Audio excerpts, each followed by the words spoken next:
Let's bring in Corey Reppenhagen now. Corey, I'm guessing this is not the last show that we're going to see canceled because of this drought that we're in.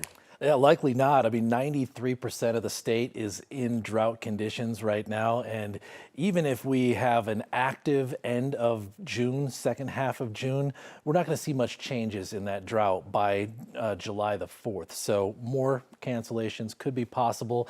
And man, we had a hot day here in Denver today. 91 was the official high temperature out at DIA. That is the first 90-degree day since September the 10th. That was 270 days ago. So it's been a while since we've been this hot. An average summer, we get 45 90-degree days here in Denver. What's the most? Well, these are the most 90-degree days we've ever had.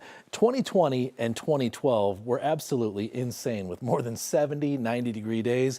And they're really, if you look at the last several years, they're in the top 6 or 7. So 90-degree days is something we will be tracking as we go through the summer, because that's kind of the threshold between warm and hot. 89 is warm and 90 is hot. Tomorrow is hot. 93 degrees here in Denver, a hundo down in the Arkansas River Valley, 70s and 80s in the mountains, and 94, a little bit cooler in Grand Junction than it's been the last couple of days.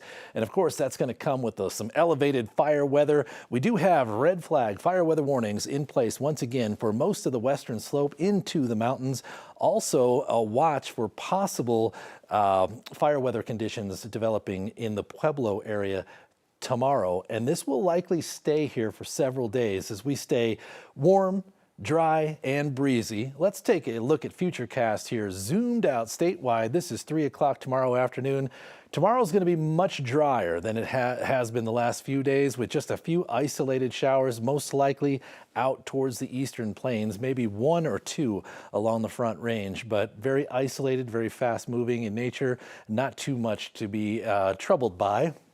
A cold front will slide through early Monday morning, and that could give us a little bit more instability on Monday afternoon for some stronger storms. In fact, we do have some hail in the forecast, mostly to the east of Denver, onto the eastern plains of the Northeast Plains.